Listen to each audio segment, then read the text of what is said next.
I'm Dr. Erin Elliott. And I'm Jason Tierney. I'm a dentist. And I'm a dilettante. And we're going to talk about sleep matters because sleep matters.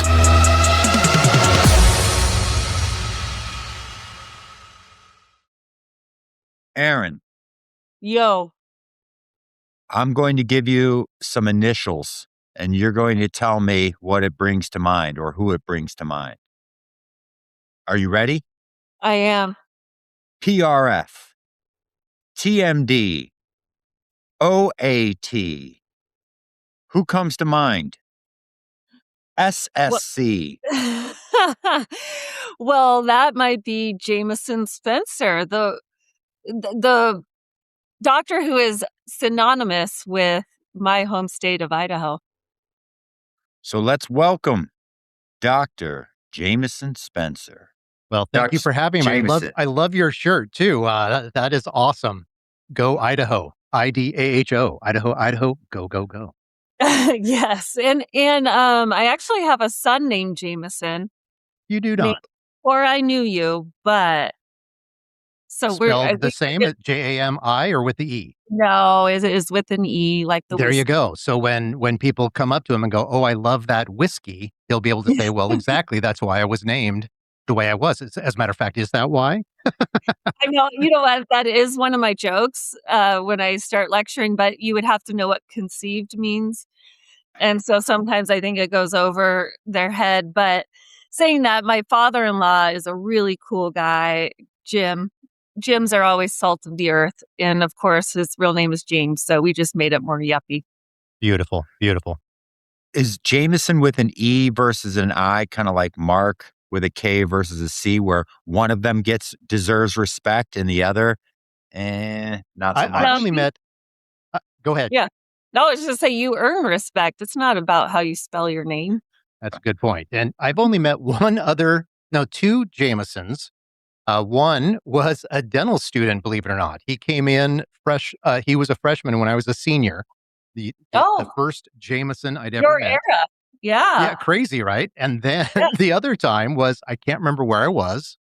And I think it was in the South someplace, and I'm checking out or whatever. And they see my name, Jamison. And this black woman says, "My son's name is Jamison." And she says to me, okay, this is like 2 years ago. "The jam is on." The jam is on. And I'm like, holy crap. I'm like 53 years old. I've never realized my name is Jam is on. So now, like, anywhere I go, like, that's, you may see that Jam is on. Jam is on. Yeah, now I won't be able to unsee that. Yeah. So Jam is on. The last time, or one of the last times I think it was the last time I saw you was at Transform Dental Sleep.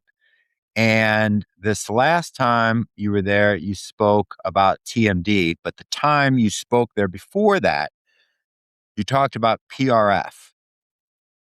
Well, and I talked about it this last time too, because I literally, it does not matter if someone asked me to talk about, gum disease, which no one ever would. I would talk about PRF. If they asked me to talk about, safety of crosswalks, I'm going to talk about PRF. So I throw in PRF to the end of every lecture, including like 30-minute ones to some prosthodontic academy. I'm like, oh, by the way. And so I always throw in PRF. Well, after that one a couple years ago, I don't think I could walk 3 feet. Well, at the conclusion of your presentation, you told everyone to contact you and you would give them a PDF of your deck. And I couldn't walk 3 feet without someone accosting me and saying, "What's his address? What's his email address? I've got to get that deck. I've got it." And then they would give me this, this roll call of people that they want to work with.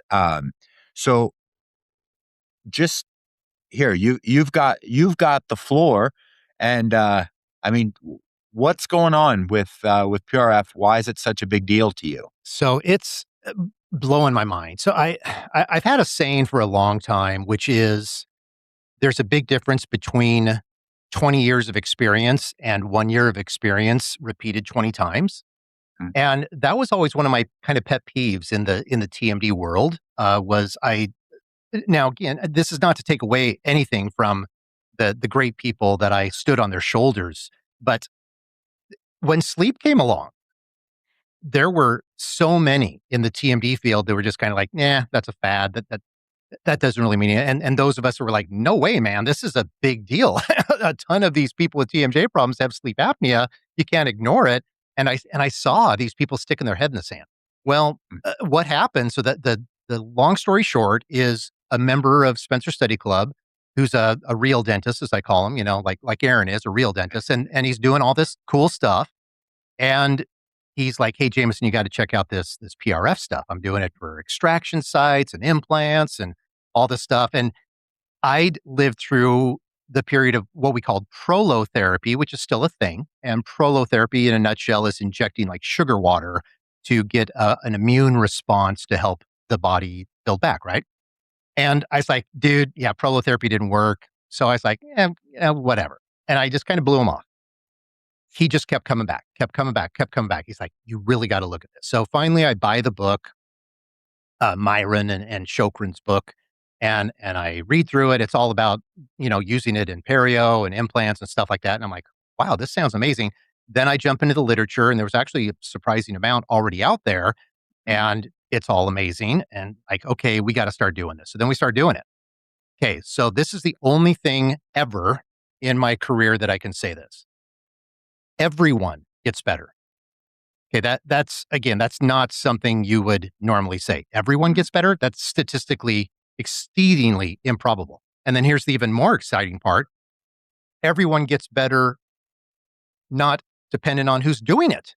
Okay, so normally we have like, there's a certain people, in dental school, what they say is like, in your hands, you got to get the respect of the material, like all that kind of stuff. And there's a lot of that in dentistry where it's like, well, that person can do it, but no one else can. Yeah. And that sucks too. I hate stuff like that, where it's like, well, it works for this one person, but they can't teach anybody. So we've taught now, I would say 150 plus dentists, maybe 200, to perform PRF injections. And again, they are all giving the same reports of patients doing tremendously better. And the most exciting story, just a couple more seconds on this. My friend, and you guys know him too, Kevin Postal. I know you know him really well, Jason. He had a patient reach out to him. She had bilateral joint replacement already. Okay, she's got fake joints, and she's in tremendous pain. And the reason she reached out to him is she can't afford the $150,000 to have the joints replaced, which is what the surgeon, and again, no knock on surgeons. I love surgeons. I'm just anti-surgery. I'm pro-surgeon, anti-surgery. And so I'm like, well, dude, try it out. As a matter of fact, I mean, geez, if she can't afford it, I'll pay for the treatment. I just want to know what happens. And so he gets her in, and I am happy to say she is, pain-free. Her range of motion is back to normal for somebody with joint replacement. They don't have lateral pterygoids anymore, so they can't open, 60 millimeters or anything. But this lady is over the moon. And we just have multiple now. My partner, Dr. Mangelson, he's treated now 3 people that were told their only hope was joint replacement. All 3 of those people are pain-free and no joint replacement, in their future. Exciting stuff. When you spoke 2 years ago, you asked the audience how many had been doing PRF in their practice, and, the real dentists, doing extractions and bone grafts, because really that's what we did it for, was just those few things.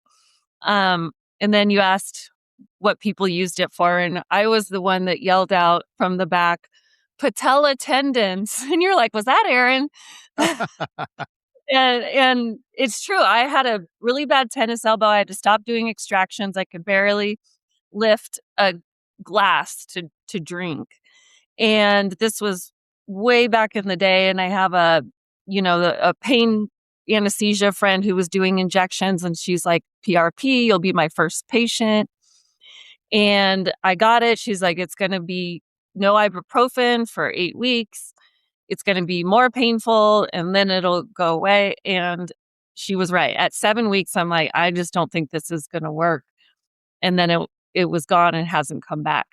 So that made me a believer back then. I have since learned the difference between PRP and why medicine uses that, and liquid PRF. Went and learned from Dr. Myron and learned the PRF injections, and have seen that same thing. A young girl who couldn't open all the way, and of course, the diagnosing, the understanding the TMJ, I actually learned from you, and my diagnosing has gotten so much better. Then I was at the stage where it's, okay, now what do I do about it? And now I have some of those answers. So first, I want to thank you for being such a great educator. But second, could you go into that PRP, liquid PRF, and why that kind of thing? Yeah, so it's kind of funny because you may remember from that lecture a couple years ago, I put up this slide that has like PRP, and then it's like platelet rich Plasma. with growth factors. So then there's another one, and then PRF, and liquid PRF is what we do, or injectable PRF, it's also called. And what's crazy is there's like 1998 is PRP and 2001 is PRF. But you cannot find, well, I won't say that because I did meet recently a physician who had heard of PRF, but it is dang rare to find a orthopedic surgeon who's ever even heard of it. And then even PRP, with decades now of science, they're still kind of like, oh, well, I don't know. Like I had a friend who is a hand surgeon, and I'm talking to him, and after bringing it up about the fourth time, he's like, "Yeah, Jamison, we kind of think that that's a little bit fringy." And then, literally in his next sentence, he goes, "But I do have a friend from training that's all he does now." And I was like, "Wow, how can you even square that circle right there? Like, it's fringy, but I have a friend that's all he does." A guy that I've had talk to Spencer Study Club is Robert Talik in Houston. He was a He's spine. awesome. Oh, have you seen him, or are you just seen him Yeah, lecture? I got to meet him, and he's hilarious, but He is also funny. just so open, you Well, and know? he'll tell you his story. He was like Yeah. 300 plus pounds. He was working like 80 hours a week, making tons of money as a spine surgeon. And now he says over 80% of the patients he treats, which again, these are not like little minor problems. These are people that are fixing to get fixation surgeries and stuff. 80% of those patients don't get surgery. Just amazing stuff. So anyway, the PRP just seems to be what they're more used to, which is kind of dumb because it's a two-spin process. It's more complicated. It takes longer. PRF is very quick. So, yeah, the has some PRP is advantages. protein-rich plasma, and in order to not have it clot, they put anticoagulants. So they put That's chemicals true too. into it when really we can just keep it pure. So your experience, Erin, as you know now, doing it with your patients, they don't have that experience. Like they might feel a little sore the next day from the injection, but even that is relatively rare. And most people, it's like a day or two after they're like, "Yeah, I'm good." I've joked, but I'm getting closer to thinking this may not be a joke anymore. That in a few years, like I come back to Transform DSM or something like that, I'll teach a TMJ course. And it's going to be, okay, here's what you do, everybody. You have your patient point with one finger where it hurts. You stick PRF there. You don't even need to know what the freak's going on. Just put it there. The body does its thing. If they're still having pain in 2 to 3 weeks, then refer them to someone like me. But probably 90% of the time, they won't be. And if they do have pain come back, all right, well, now we need to figure out, well, what did you do to yourself? Like I was going to ask you, Erin, was that your pickleball arm that was having the problems? I wasn't playing back then, but it was golf. Okay. Oh, really? It was bilateral. Interesting. So again, on stuff like that, I think one of the biggest things, frankly, the reason I always bring it up is because I talk to dentists, right? And the number of dentists, the number of real dentists, not us sleep TMD guys, we have no neck, back, shoulder issues at all. But the real dentists out there, how many of them get to their 50s and don't have basically chronic pain?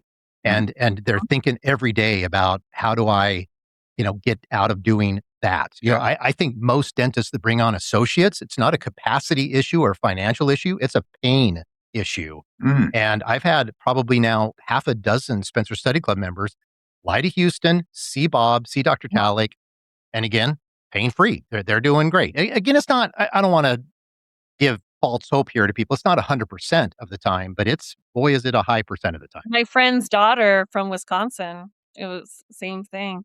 And it's your body's own stuff. So like you said, even if don't know where you're even injecting, what harm is it going to cause? And I had a local dentist want to refer a patient to me. She's like, I think she has an anterior reduced disc, but she's headed to college in Santa Barbara, and I happen to be out of the country. So I was like, I'd be happy to see her. It's really simple, but let's find her someone in Santa Barbara. That's when I reached out to you. I could not Right. find anyone on the whole West Coast of California. And I was like, here in little old Post Falls, Idaho, we have this ability. And I, I just don't see why everyone's not doing it. But Yeah. Yeah. Well, and as you know, I'm trying to change that, and it's not that complicated. Something we're learning to do now. I'm the farthest thing from the expert on this, but we're bringing in ultrasound guidance on this. That sounds awesome. It is kind of exciting, but oh my gosh, it's like, learning nuclear fission or something like that. It's like the craziest thing to wrap your brain around. I think it's because of how we were taught anatomy and then looking yeah, at cone beams and stuff like that. yeah. I swear it makes it harder to Ugh. understand this grayscale stuff you're seeing on the screen. However, my hope is that eventually using that tool, we can teach dentists like, hey, here you go. Here you can watch the needle go in. This isn't, as I Actually, joke in my course, this isn't brain surgery unless you do it wrong. And then no one will do it. So I hate even making that joke because Well, but Jamison, what comes to mind here is, so here's this, Erin's talking about the simplicity of it. Just inject it somewhere, anywhere.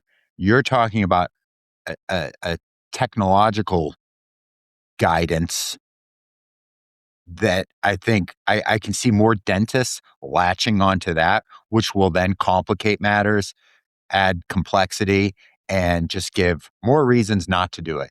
well, you I never know, actually, right? for that patella tendon,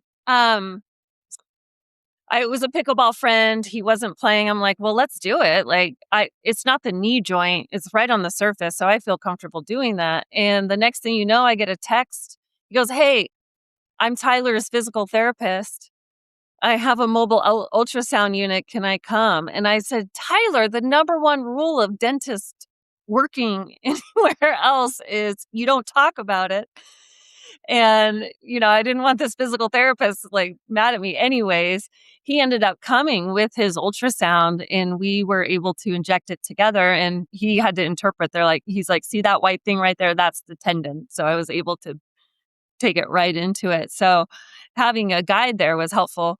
But yeah, when it's See, 2D and you're used to 3D, it's that's the other reason, Jason, is it's not just that the dentists are kind of nerds about equipment and stuff like that, and they'll buy a $8,000 ultrasound unit in a heartbeat and then just have it sit in a drawer. Right. But at least they feel like they did something because they bought something.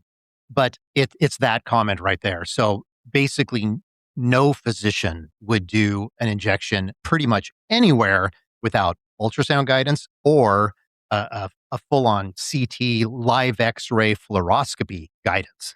And obviously when they're doing spines and stuff like that. So, the other thing too, frankly, is, so you guys know that I've got the masters and all that stuff. I would never refer to myself as an orofacial pain guy ever. Like if the academy gave me a diploma to stick on my wall and say, hey, you're an honorary diplomate, I would never, ever, never, ever call myself that because I don't manage pain. Okay. I help people get out of pain. I don't manage pain. Well, they are also are starting to teach courses on ultrasound guidance. So that'll be the standard of care. And I want anyone I teach, I don't want them to ever, one of my axioms is I never, and knock on wood, haven't yet, I never want someone to reach out to me and say, hey, Jamison, I'm doing something you taught and now I'm in trouble. I got the board on my back. I've got some lawsuit or whatever. So that's the other reason we're moving that way too, Jason. But back to a point you made, Erin, one of my favorite things about PRF, it's your stuff. So what we do even is draw the blood, stick it in the centrifuge in the room. spin it, draw it, put it back. So there's no smoke and mirrors. The patient knows that we didn't do some weird stuff in the back, switcheroo. And when we started in this field, that's right around when exosomes started being kind of cool. And we were looking at that, and there's some good data and stuff. And I had a patient ask, where did these exosomes come from? So these like umbilical cord derived exosomes and stem cells and stuff.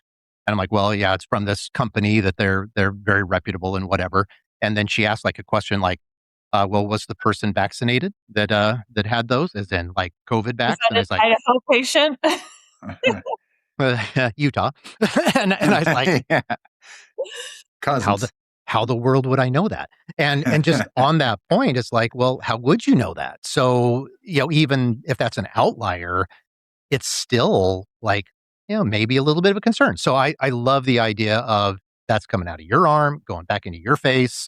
There's no smoke and mirrors here.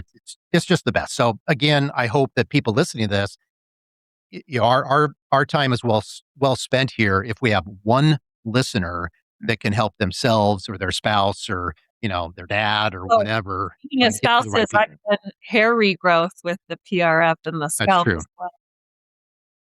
Yeah, lots of stuff. There's the vampire facial stuff. There's all that stuff. So it's all great. Yeah, you mentioned your study club members, Spencer study club members. You've worked with a lot of them, or had a lot of them over the years. Many of them, I would imagine, from early on, are still with you. Um, what is it? And on top of that, you've also lectured all over the world about sleep and TMD. What is it that you see most often? Like, what are the common traits, the commonalities with dentists that realize success in those areas and those that just sort of flounder and abandon it? Well, frankly, I think we just saw an example of that. So, Erin's a real dentist, and she saw something. She said, that sounds cool. She went and took a course, but then what did she do? She did something with it.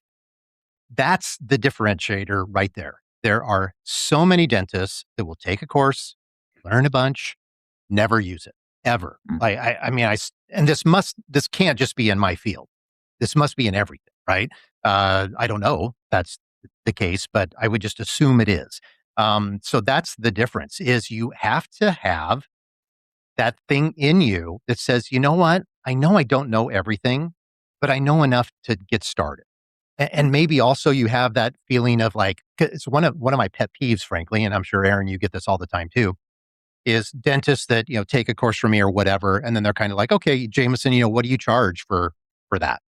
And my common response is, well, when I used to suck like you do, I charged a lot less.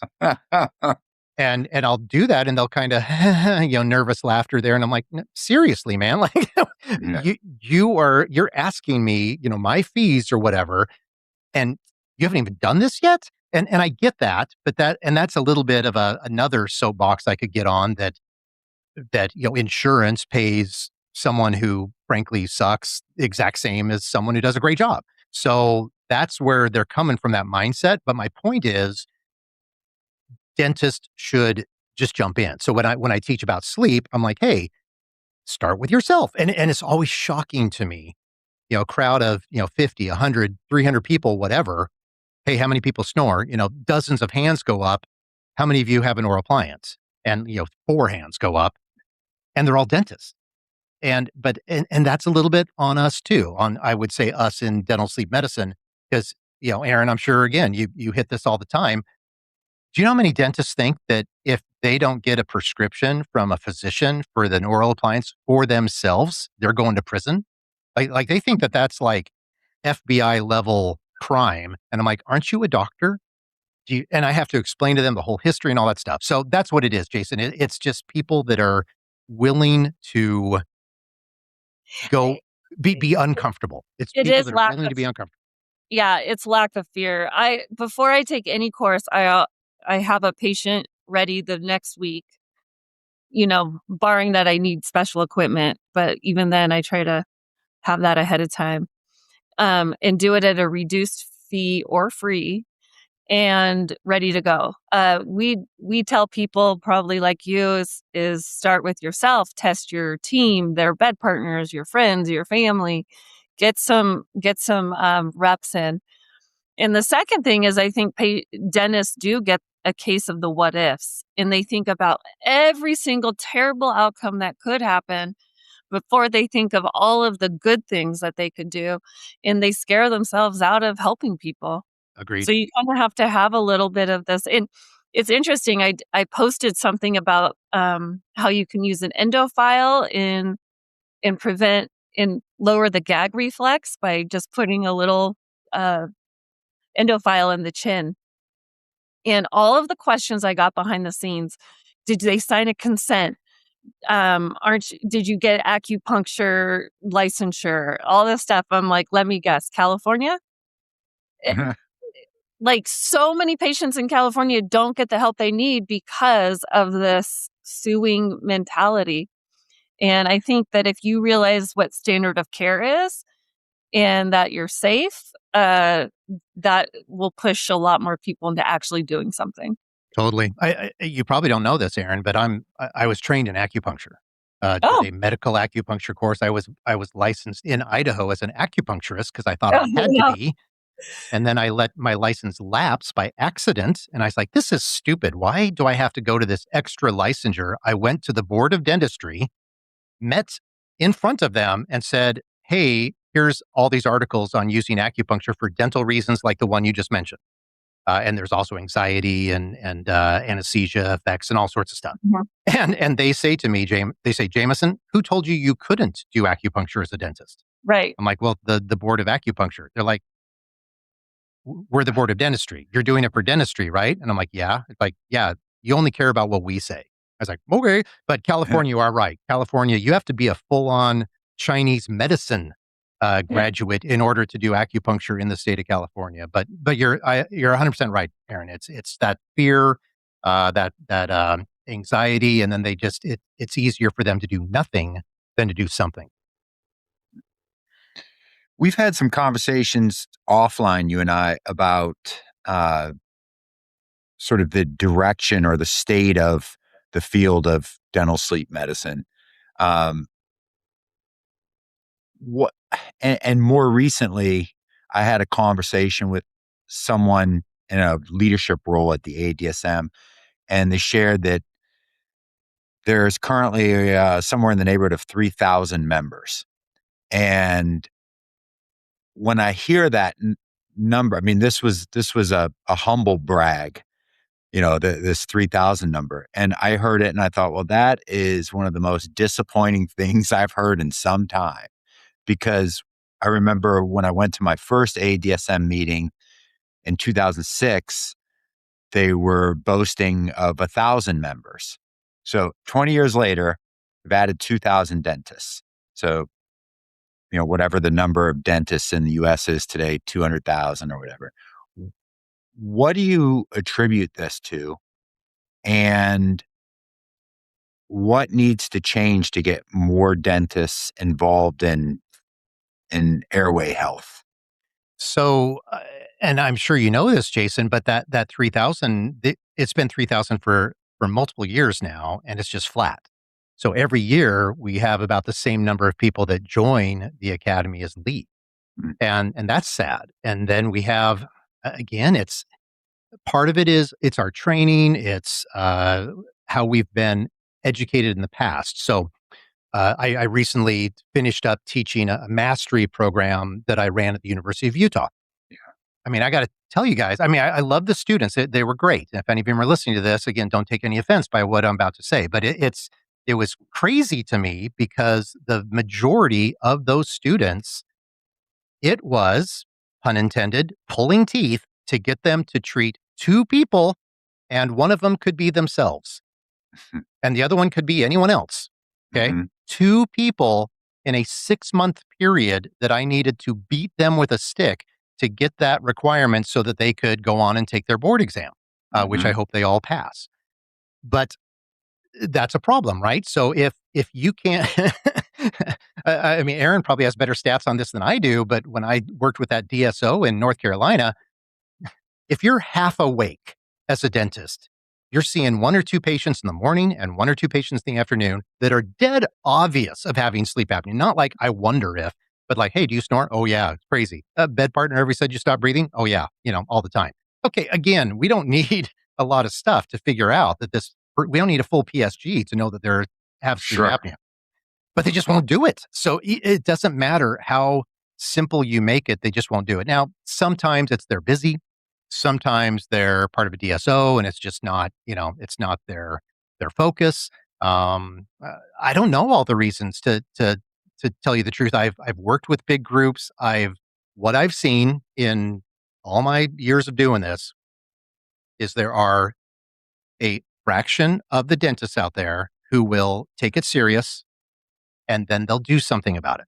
Mm-hmm. And then once they do, then they tend to be hooked. So the thing you would see too about the ADSM is there's 2 curves that are flat, so to speak. There's a flat curve of all of us that are there year after year after year, in spite of, whatever even we feel about it. We're kind of like, yeah, whatever. I'm just part of that, right? So there's that flat curve. And then the other flat curve is just overall membership. And that one has people coming in and coming out. And then there's, again, this group of us that are like, yeah, it is what it is. We've been part of other organizations that, help us a little, help not so much, whatever, but we're going to be there. But yeah, when you think of, over 200,000 dentists in the United States alone, and the ADSM is actually a worldwide organization, 3,000 initially is kind of, yeah, wow, that's quite a few until you realize, that's not many at all. But, I think we just have to make it more straightforward. The other thing too that we've talked about, the 3 of us, is the reimbursement thing is difficult. It's medical instead of dental, which actually that's a fabulous thing in my opinion. I do not want it to go dental at all. In spite of what the ADA has done, that would be a nightmare for us and the patients, more importantly. So that gets complicated too, is as soon as they do that, then they go down these dark paths and get involved with all sorts of scummy characters. And next thing you know, they're kind of in trouble, or they realize they're doing a lot of work, putting themselves at risk for very little reward. So then they're like, yeah, I'll just do crowns and fillings and stuff I understand. And that is a good synopsis of what happens. When I put the top 7 answers on the board of why more dentists don't do sleep, the survey says, I know medical insurance is number 1. However,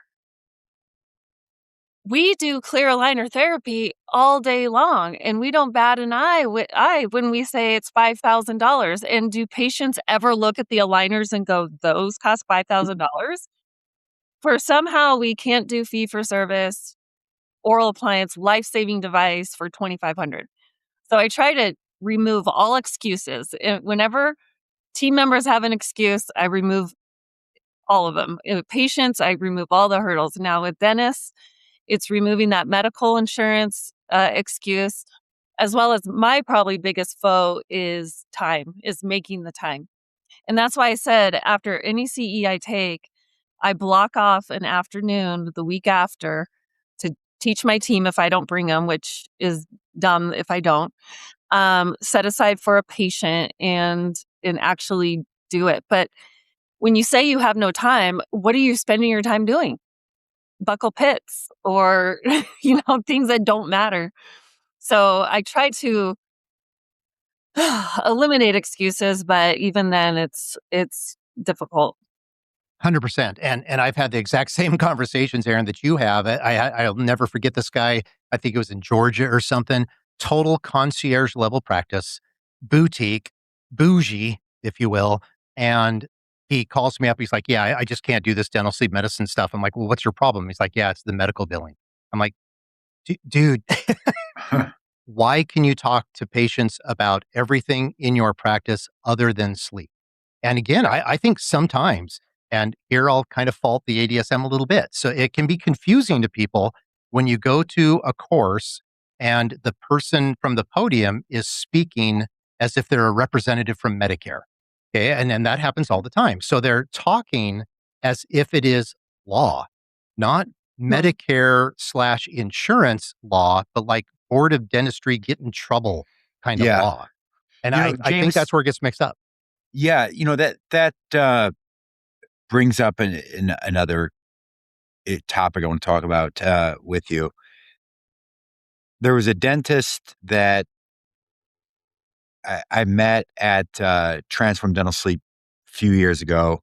It was his first like larger dental sleep meeting. He came to the meeting. He's come each year since. He's a regular dentist, but he's treating a number of sleep patients now.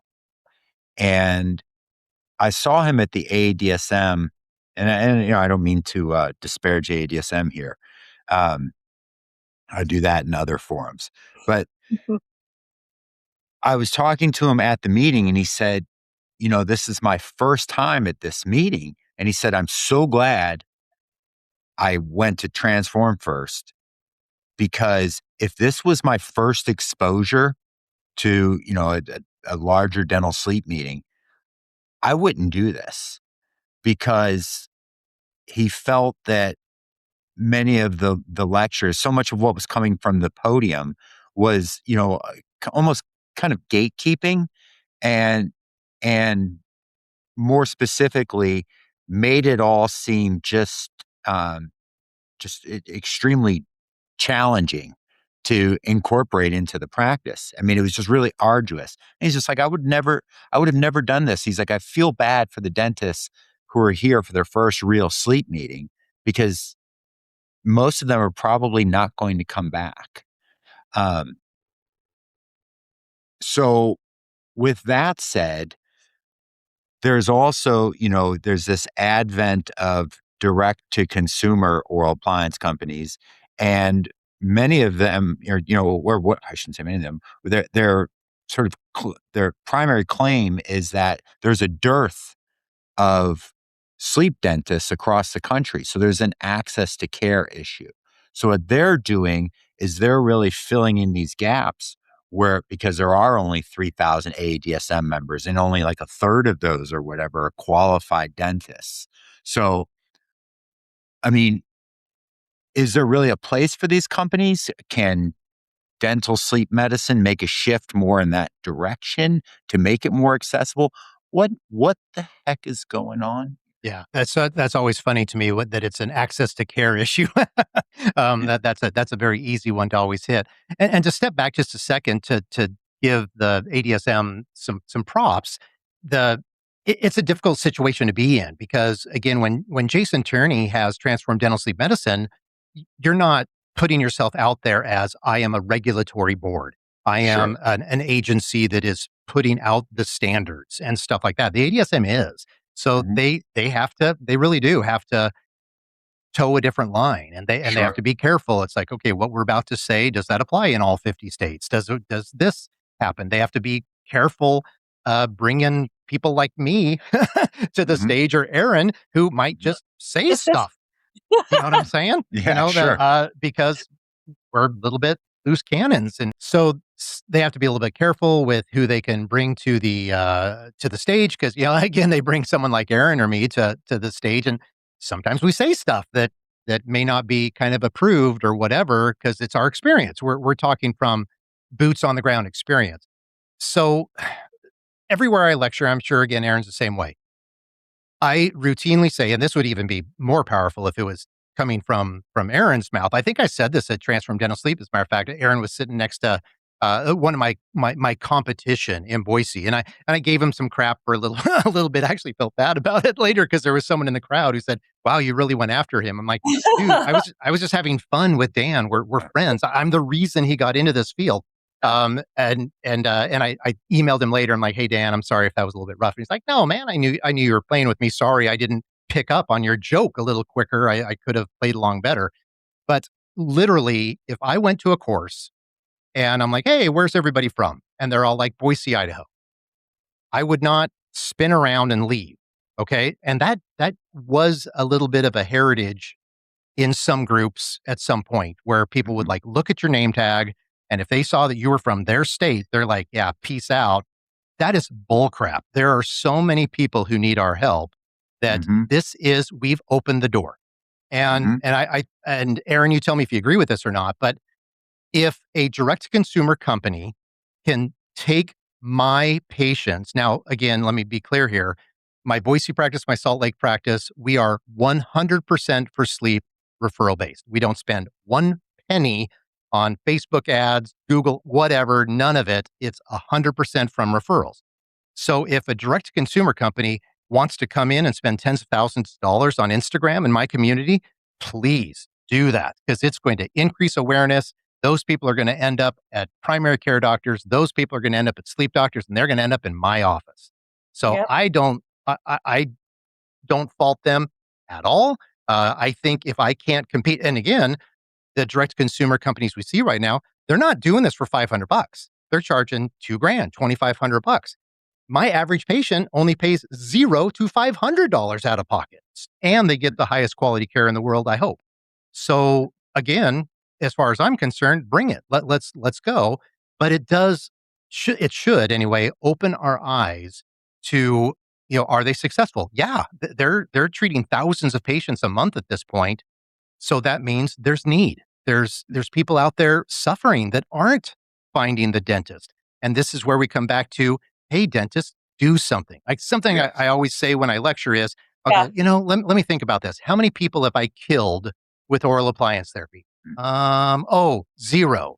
Okay. So Mhm. this is not placing implants would be, to me, very frightening to put a screw into somebody and maybe do it wrong or whatever. Oral appliance, I'm not scared, and either should any dentist out there. So that's the good news is we need to absolutely be everywhere telling people, hey, you can do this. And by the way, if something messes up, send them to me. I'm not going to be a jerk and say, oh, well, you should have went to a diplomat. I'm going to be like, hey, your dentist did the very best that they could. I'm going to help out in this case. They had the best of intentions. Yeah. Yeah, and Jason, I think you've done a great job kind of bringing to light. I think DTC does bring a blaring fact that we're not doing enough and we're not in enough places and there's not enough dentists doing it. Um, it sure would be nice if we can somehow make it easier for dentists to do it. I don't know what the answer is, especially rural areas, and they're filling a void, but we should be working to fill that void. Yeah. 100%. There's more work to do. What about you've got a book coming out, Jamison? Talk to me about that. I'm always interested anytime someone has put in the work to write a book. So what prompted you to write it? What does it cover? And when is it available? Okay, thanks. So this is oh geez, 6 or 7 years in the making, and maybe you get that, Jason, better than others would. Um, and what it really is just the step-by-step approach. It's a cookbook for dental sleep medicine. I call it Practical Dental Sleep Medicine. That's the title. And I'm going to give your anyone who sees this an opportunity to get it for free. I'll just do that right now. If they go to practicaldsm.com, they can go through the process to get the audiobook and then put in code SLEEP. Okay. SLEEP is the code for if you're listeners to this podcast. Sleep is the code, and then it will take the cost to 0. So can't beat that. And then you'll be able to download the audiobook. Right now, it's a little hokey because I'm not on Audible yet.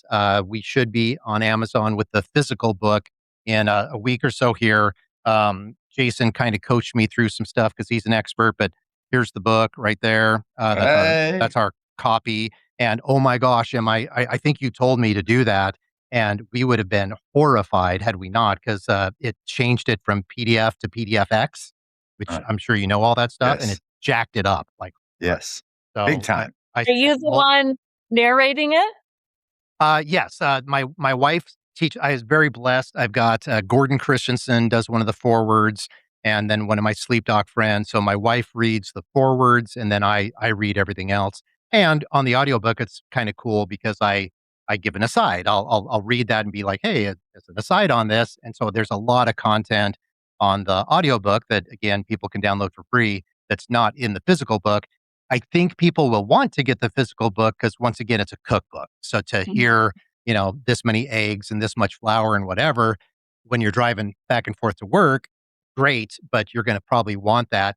And this is something, frankly, I would call it repenting of, is my whole deal from the beginning has been I teach people principles, I teach them background, I teach them diagnosis, I teach them more how to think rather than exactly what to do. Mhm. And and I should have been smarter than that because dental school, with all due respect to us dentists, doesn't do that. It doesn't necessarily teach us how to think. It teaches us exactly what to freaking do. And Mhm. you do this and you do this and you do this and you do this and you do this. So that's been lacking actually. If you have, you know this, Jason, if you have a panel discussion or whatever at one of your meetings, you got 5 people up there, you'll probably get 5 different opinions Mhm. routinely. And that's great if there's someone sitting in the audience who's already treated 500 people, because they're just going to be like, oh, I love that. That's a pearl. And nah, that's not for me. Oh, that's a pearl. That's how this has been taught in the past too. That makes it very confusing is when everybody's doing things different. Again, a go-getter can take the pearls and go. Someone else is just paralyzed. So that's Yeah. what this is. This isn't a dental sleep medicine. Here's what AHI is. That's never mentioned in the book. I send people towards, Levine's book and people like that for the science and stuff.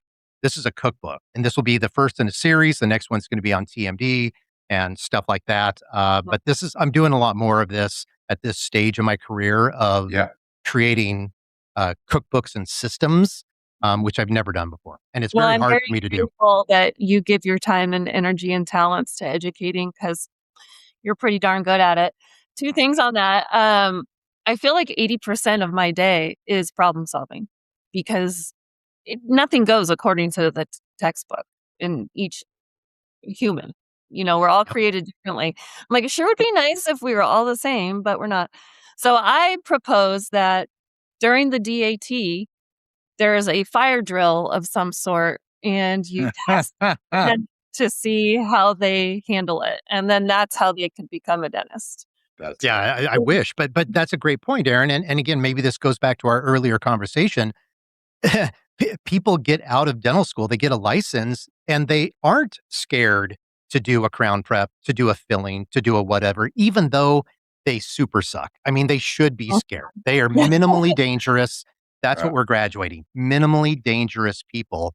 But I Mhm. think that's why, because they go, okay, step 1, step 2, step 3, step 4, step 5. And for dental sleep medicine, it was like, oh, do this. And then you call the physician and talk to him and stuff. They're like, oh, and especially this new generation that can't have a phone call. So Yeah. this is finally the cookbook that I think we need to then get them to the point of like, all right, like what I'm telling people nowadays too, Erin, and I think you would agree with this too. Before you even think about insurance bullcrap, I want you to treat at least 100 people. At Mm. least 100 people. Yeah. Then, Yeah. if you're like, okay, I'm passionate about this, it's awesome. I've got the bandwidth, I've got the staff on board, I've Uh-huh. got all this stuff. Okay, now I'll look into getting in network with Blue Cross if I want. Where you Uh, filtered through all your regular patients, now you need them outside your 4 walls. That's the next step. that's You a good don't point too. love when your students are like, "How do you get referrals from physicians?" I'm like, "You haven't even made one appliance yet. You don't. You don't. You need." Yeah.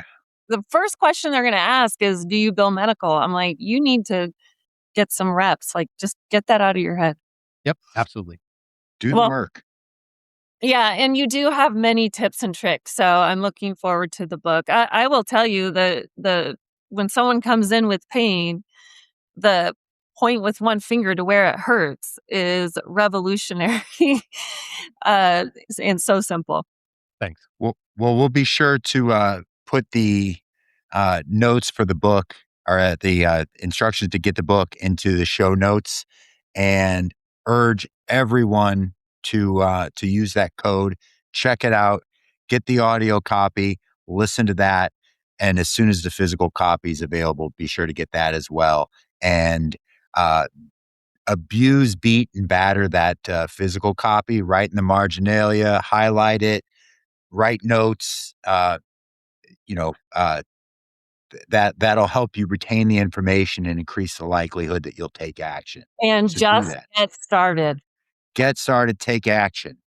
Speaking of action, we've got a little game we need to play with you. Are you ready for the final countdown? I'm ready. Here we go. You've got 20 seconds to answer these questions. On your mark, get set, go. Money's no concern. What are you doing for a living? Actually, exactly what I'm doing now. I know that. Love it. Trite. Have you ever been fired from a job? I've never been fired. What's the worst movie of all time? Pass. Do you believe in ghosts? Sort of. One thing you've done that you will never, ever, ever do again. This is going to make some enemies, but go to India. Final question.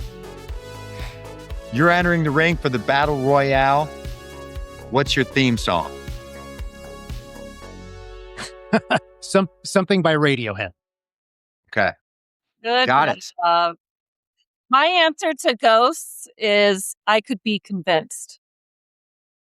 So I actually owned a condo in Salt Lake that was haunted. It was well known to be haunted, and people that were sensitive to those sorts of things felt others' presence there. So you could be convinced too. Absolutely. Well, Jamison. And real quick on the India. So before I piss off all of my Indian friends, the Indian people are the most wonderful people ever. But I was in Mumbai for 2 weeks helping start up dental sleep medicine there, actually. And I'm proud to say that it's still going on there. But boy, that was, I'm a relatively harsh guy. Empathy wise, I'm not great at that. And when you see poverty like that, it's, boy, I will never forget that. And the reason I would never go there is I can't take my wife because she would just be in tears the entire time. So anything I could do to help with that, I'm all about that. But yeah, that's one place I won't go back. Well, we certainly have a lot to be grateful for here. And we're thankful that you spent this time with us. Everybody's going to check out the book. And where can they go to learn more about Spencer Study Club? So spencerstudyclub.com, there's a super duper long video there. Everyone's like, oh, it's got to be short or whatever. And my saying is, if you don't have time to watch the video, you don't have time to do dental sleep medicine. So they can go there, check that out. And again, it's not for tire kickers. Spencer Study Club's more for people that are serious about implementing this in their practice. Yeah. Excellent. Well, everybody check it out. I know a number of members, all of them speak glowingly of it. And, thank you for your tireless efforts to educate people, to inform people, and to show people how to do things the right way.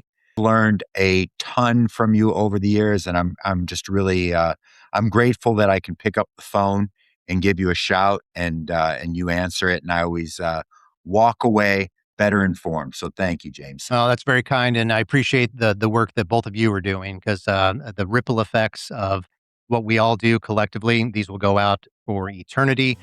We will never really understand the impact we've had on increasing vitality on this planet and all of the ripple effects from that. So props to you guys too.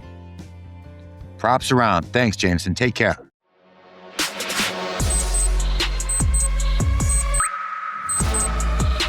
Sleep matters.